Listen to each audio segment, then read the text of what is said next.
വീണ്ടും ഞാൻ കാണുന്നു. ജനങ്ങളോട് സംസാരിക്കാൻ ഈശോ മട്ടുപ്പാവിലേക്ക് കയറും. ബെഥനിയിലും സമീപത്തുമുള്ള ഗ്രാമീണ ജനങ്ങൾ മുറ്റത്ത് ഒരുമിച്ച് കൂടിയിട്ടുണ്ട്. നിങ്ങൾക്ക് സമാധാനം. ഞാൻ മൗനമായിരുന്നാൽ തന്നെ എൻ്റെ സ്നേഹത്തിൻ്റെ വാക്കുകളും മറ്റുള്ളവരോടോ വിരോധത്തിൻ്റെ വാക്കുകളും കാറ്റ് നിങ്ങളുടെ പക്കൽ കൊണ്ടുവരും. ഞാൻ നിങ്ങളുടെ ഇടയിലായിരിക്കുന്നതിൻ്റെ കാരണം നിങ്ങൾക്കറിയാവുന്നത് കൊണ്ട് നിങ്ങൾ വികാരഭരിതരാണെന്ന് ഞാൻ മനസ്സിലാക്കുന്നു. എന്നാൽ ഈ വികാരങ്ങൾ സന്തോഷത്തിൻ്റെതായി തീരട്ടെ. എന്നോടുകൂടെ കർത്താവിനെ വാഴ്ത്തുക. തിന്മയെ ഉപയോഗപ്പെടുത്തി തൻ്റെ മക്കൾക്ക് സന്തോഷം നൽകുന്ന കർത്താവിനെ വാഴ്ത്തുവിൻ. തിന്മയുടെ മുന്നേറ്റം നിമിത്തം തൻ്റെ ആട്ടിൻകുട്ടിയെ മറ്റ് ആട്ടിൻകുട്ടികളുടെ ഇടയിലേക്ക് കൊണ്ടുവന്ന് ചെന്നായ്ക്കളിൽ നിന്ന് അവയെ രക്ഷിക്കുകയാണ് അവിടുന്ന് ചെയ്തിരിക്കുന്നത്. കർത്താവ് എത്ര നല്ലവനാണെന്ന് കാണുക. ജലം സമുദ്രത്തിലേക്ക് ഒഴുകുന്നത് പോലെ ഒരു നദിയും ഒരു അരുവിയും ഞാൻ താമസിച്ചിരുന്ന സ്ഥലത്തേക്കൊഴുകി. സ്നേഹത്തിൻ്റെയും കാരുണ്യത്തിൻ്റെയും നദി, കടുത്ത വിരോധത്തിൻ്റെ അരുവി. ആദ്യത്തേത് നിങ്ങളെല്ലാവരുടെയും സ്നേഹമായിരുന്നു. ലാസറസും മാർത്തായും തുടങ്ങി ഈ ഗ്രാമത്തിലെ അവസാനത്തെ ആൾ വരെയും ഉള്ള എല്ലാവരുടെയും സ്നേഹം. രണ്ടാമത്തേത് തങ്ങളെ വിളിക്കുന്ന നന്മ പ്രാപിക്കാൻ കഴിയാത്തതിൽ നന്മയെ തിന്മയെന്ന് അകാരണമായി വിളിക്കുന്നവരുടെ അന്യായമായ വിരോധമാണ്. അപ്പോൾ നദി പറഞ്ഞു, വരൂ, തിരിച്ച് ഞങ്ങളുടെ പക്കലേക്ക് വരൂ. ഞങ്ങളുടെ തിരമാലകൾ നിന്നെ ചുറ്റി വേർതിരിച്ച് സംരക്ഷിക്കട്ടെ. ലോകം നിനക്ക് നിരസിക്കുന്നത് അവ നിനക്ക് നൽകട്ടെ. ദുഷ്ടതയുടെ അരുവി ചീറ്റിക്കൊണ്ട് ഭീഷണികൾ പുറപ്പെടുവിച്ചു. അതിൻ്റെ വിഷമേൽപ്പിച്ചിട്ട് എന്നെ കൊല്ലാൻ ആഗ്രഹിച്ചു. എന്നാൽ ഒരു നദിയോടും ഒരു സമുദ്രത്തോടും താരതമ്യം ചെയ്താൽ ഒരു അരുവി എന്താണ്? ഒന്നുമല്ല. അരുവിയുടെ വിഷം ഇല്ലായ്മയായിപ്പോയി. കാരണം നിങ്ങളുടെ സ്നേഹമാവുന്ന നദി അതിനെ പരാജയപ്പെടുത്തി. നിങ്ങളുടെ സ്നേഹത്തിൻ്റെ കാരുണ്യം മാത്രം എൻ്റെ സ്നേഹത്തിൻ്റെ സമുദ്രത്തിലേക്ക് ഒഴുകി. അല്ല, അത് തിരിഞ്ഞൊഴുകി എന്നെ നിങ്ങളുടെ പക്കലേക്ക് കൊണ്ടുവന്നു. അതിനാൽ അത്യുന്നതനായ കർത്താവിനെ നമുക്ക് വാഴ്ത്താം. പ്രശാന്തമായ നിശബ്ദമായ അന്തരീക്ഷത്തിൽ ഈശോയുടെ ശക്തമായ സ്വരം മുഴങ്ങിക്കേൾക്കുന്നു. സൂര്യപ്രകാശത്തിൽ ഈശോ ശോഭിക്കുന്നു. മട്ടുപ്പാവിൽ നിന്ന് കൈവീശുകയും പുഞ്ചിരി തൂകുകയും ചെയ്യുന്നു. നിലത്തിരിക്കുന്ന ജനം ആനന്ദത്തോടെ ശ്രദ്ധിക്കുന്നു. ഈശോയുടെ സ്വരമാധുര്യത്തിൽ ആകൃഷ്ടരായി നിർനിമിഷരായി ഈശോയെ നോക്കി പുഞ്ചിരിച്ചു കൊണ്ടിരിക്കുകയാണ്. ലാസറസ് ഈശോയുടെ അടുത്തുണ്ട്. സൈമണും ജോണും സമീപം. മറ്റുള്ളവർ ജനങ്ങളുടെ ഇടയിലാണ്. മാർത്തായും മുകളിലേക്ക് കയറി ഈശോയുടെ പാദത്തെങ്കിൽ ഇരിക്കുകയാണ്. അവൾ തോട്ടത്തിനപ്പുറത്തുള്ള അവരുടെ വീടിനെതിരായിട്ടാണ് ഇരിപ്പ്. ഈ ലോകം ദുഷ്ടരായ ആളുകളുടേതാണ്, പറുദീസ നല്ല ആളുകളുടെയും. അതാണ് സത്യവും അതുതന്നെയാണ് വാഗ്ദാനവും. ആ വാഗ്ദാനത്തിലാണ് നിങ്ങളുടെ ഉറപ്പും ശക്തിയും. ലോകം കടന്നു പോകുന്നു, പറുദീസ കടന്നു പോവുകയില്ല. നല്ലവരായി ജീവിച്ച് നിങ്ങൾ അത് നേടിയാൽ നിത്യകാലത്തേക്ക് നിങ്ങൾ ആനന്ദിക്കും.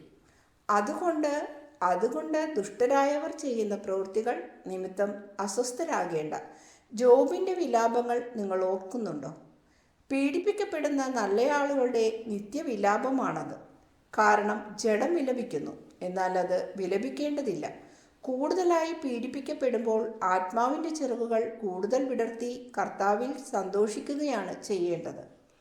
തങ്ങളുടെ ധാന്യപ്പുരകൾ നിറയെ ന്യായമായ മാർഗങ്ങളിലൂടെയും അതിലധികമായി അന്യായമായ മാർഗങ്ങളിലൂടെയും ധാന്യങ്ങൾ നിറച്ചിരിക്കുന്നവർ, തൊട്ടികൾ ഒഴുകത്തക്ക അത്രയധികം വീഞ്ഞുള്ളവർ, ഭരണികൾ നിറയെ എണ്ണയുള്ളവർ, സന്തോഷമുള്ളവരെന്ന് കാണപ്പെടുന്നവർ.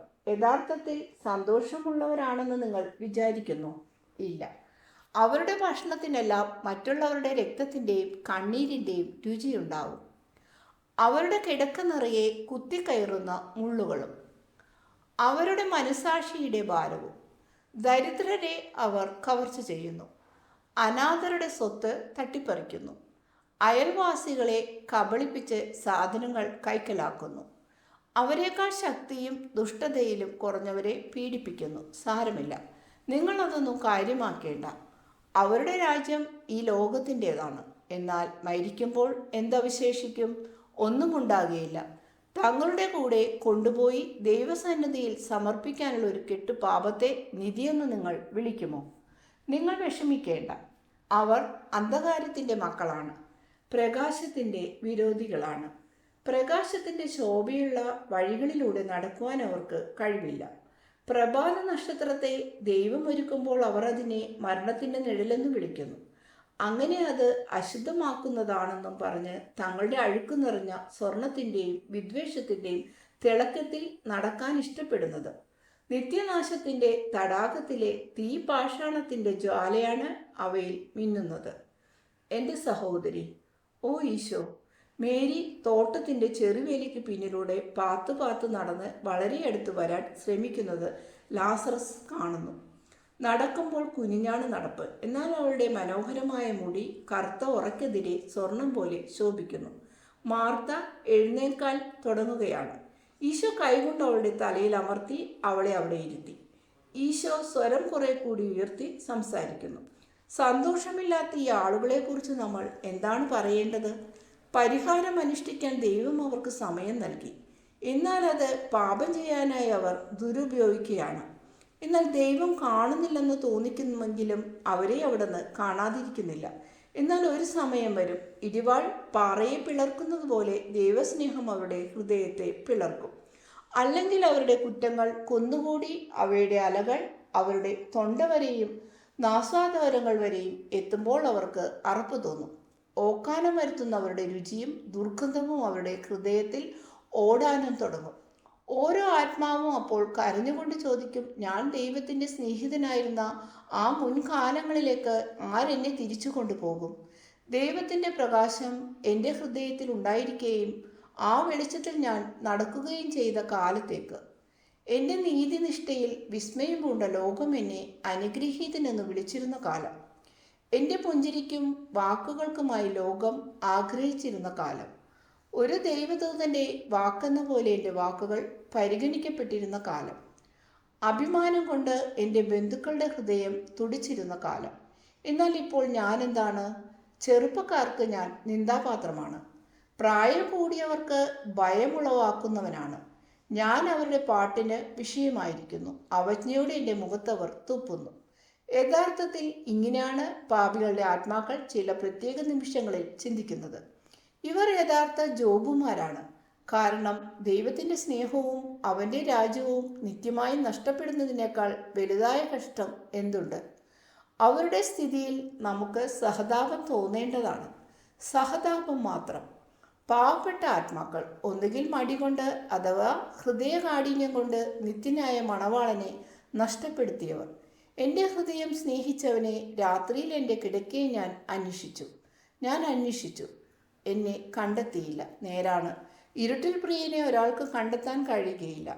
ആത്മാവ് സ്നേഹത്താൽ പ്രചോദിതമായി എന്നാൽ ആത്മീയമായി രാത്രിയാൽ ചുറ്റപ്പെട്ടിരിക്കുന്നതിനാൽ ആ പീഡനത്തിൽ നിന്നും മുക്തി പ്രാപിക്കാൻ ആഗ്രഹിക്കുകയും അതിനുള്ള മാർഗം അന്വേഷിക്കുകയും ചെയ്യുന്നു.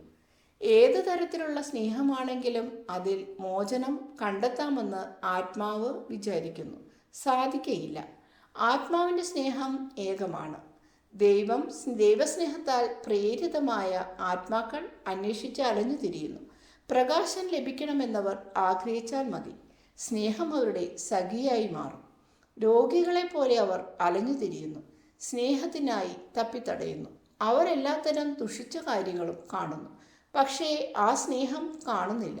കാരണം സ്നേഹം സ്വർണമല്ല, ജഡിക സുഖമല്ല, അധികാരമല്ല, പിന്നെയോ സ്നേഹം ദൈവമാണ്. സാധുക്കളായ ആത്മാക്കൾ അവർ ഇത്രയും അലസതയില്ലാത്തവരായിരിക്കുന്നെങ്കിൽ എനിക്കായി തുറന്നു തരിക, എന്നെ അനുഗമിക്കുക എന്നു പറയുന്ന നിത്യനായ മണവാളൻ്റെ ആദ്യ ക്ഷണത്തിന് അവർ ഉണർന്നെഴുന്നേറ്റ് അവരുടെ സ്നേഹത്തിൻ്റെ പ്രവാഹത്തിൽ അഴുക്കിൻ്റെ ചതുപ്പ് നിലങ്ങളിലേക്ക്, അശുദ്ധമായ മൃഗങ്ങൾ പോലും അറക്കുന്ന അഴുക്കിലേക്ക് അവരുടെ വാതിലുകൾ തുറക്കുമായിരുന്നില്ല. ആത്മാവിൻ്റെ മണവാളൻ നിരാശനായി വിദൂരതയിലെത്തി അന്തർധാനം ചെയ്തു കഴിഞ്ഞു. എന്നാൽ അവർ തങ്ങളുടെ ആത്മാക്കളുടെ സ്നേഹത്തിനായുള്ള വിശുദ്ധമായ ആഗ്രഹത്തെ തന്നെ മലിനപ്പെടുത്തി അഴുക്കിലേക്ക് തിരിഞ്ഞു. ഈ അഴുക്ക് നിലങ്ങൾ പുഷ്പങ്ങളല്ല പുറപ്പെടുവിക്കുന്നത്, അവ പീഡനത്തിന് മാത്രം ഉതകുന്നു. കിരീടമായി ധരിക്കാനാവില്ല. അതുപോലെ തന്നെ രാത്രി കാവൽക്കാരുടെ പരിഹാസവാക്കുകൾ, ലോകം മുഴുവൻ്റെയും പരിഹാസം പല പല കാരണങ്ങളാൽ. ദൈവം കാണുന്നത് പോലെ ലോകവും അവരുടെ പാപം കാണുന്നുണ്ട്. ഒടുവിൽ പരിഹസിക്കുകയും ആക്ഷേപിക്കുകയും ചെയ്യുന്നതും സഹിക്കേണ്ടി വരുമായിരുന്നില്ല. സാധുക്കളായ ആത്മാക്കൾ ലോകം മുഴുവൻ അവരെ പ്രഹരിക്കുന്നു, പിടിച്ചു പറിക്കുന്നു, മുറിവേൽപ്പിക്കുന്നു. ഇത്ര കാരുണ്യമില്ലാത്ത നിന്ദാപൂർവമായ കല്ലെറിയലിൽ ദൈവം മാത്രം പങ്കെടുക്കുന്നില്ല.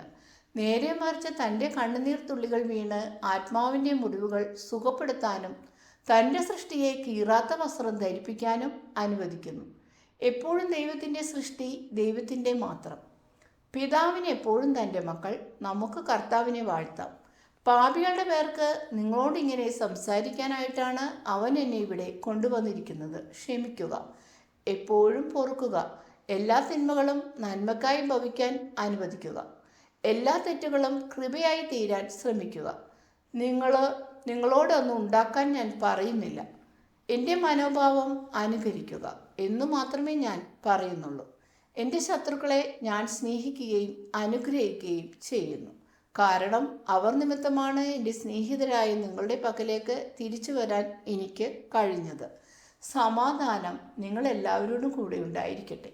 ജനക്കൂട്ടത്തിലുള്ള സ്ത്രീകൾ അവരുടെ ശിരോവസ്ത്രം വീശുന്നു, പുരുഷന്മാർ വൃക്ഷക്കമ്പുകൾ വീശുന്നു. പിന്നീട് ഈശോയെ അഭിവാദ്യം ചെയ്ത ശേഷം സാവധാനത്തിൽ പിരിഞ്ഞു പോകുന്നു. ലജ്ജയില്ലാത്ത എൻ്റെ സഹോദരി അവർ കണ്ടിട്ടുണ്ടാകുമോ? ഇല്ല ലാസറസേ, അവൾ വേലിയുടെ മറയിലായിരുന്നു. നമുക്ക് കാണാൻ കഴിഞ്ഞത് നമ്മളിവിടെ മുകളിൽ ഇരുന്നത് കൊണ്ടാണ്. മറ്റുള്ളവർക്ക് കാണാൻ കഴിയുമായിരുന്നില്ല. അവൾ ഞങ്ങളോട് വാക്കു പറഞ്ഞിരുന്നതാണ്. എന്തുകൊണ്ടാണ് അവൾ വരാതിരുന്നത്? അവൾ എബ്രാഹത്തിൻ്റെ ഒരു പുത്രിയല്ലേ? എൻ്റെ സഹോദരന്മാരെ, എൻ്റെ ശിഷ്യരെ, നിങ്ങളും അവളോട് യാതൊന്നും പറയുകയില്ലെന്ന് ശപഥം ചെയ്യണമെന്ന് ഞാൻ ആവശ്യപ്പെടുന്നു. അവളെ തടയേണ്ട. അവൾ എന്നെ പരിഹസിച്ച് ചിരിക്കുമോ? സാരമില്ല. അവൾ കരയുമോ? അവളെ തടയേണ്ട. അവൾ ഇവിടെ താമസിക്കുമോ? എങ്കിൽ താമസിച്ചു കൊള്ളട്ടെ. ഓടിപ്പോകാനാണോ അവൾ ആഗ്രഹിക്കുന്നത്? തടയേണ്ട. രക്ഷകന്റെയും രക്ഷകരുടെയും രഹസ്യം ഇതാണ്: ക്ഷമ, നന്മ, സ്ഥിരത, പ്രാർത്ഥന. വേറൊന്നുമില്ല. ചില രോഗങ്ങൾക്ക് ശരീരത്തിൻ്റെ ചെറിയ ചലനം പോലും പാടില്ല. എൻ്റെ സ്നേഹിതരെ, ദൈവം നിങ്ങളോടുകൂടെ. ഞാൻ പ്രാർത്ഥിക്കാനായി ഇവിടെ താമസിക്കുകയാണ്. ഓരോരുത്തരും അവരവരുടെ ജോലിക്കായി പോയിക്കൊള്ളുക. ദൈവം നിങ്ങളോടുകൂടെ ഉണ്ടായിരിക്കട്ടെ. ദർശനം അവസാനിക്കുന്നു.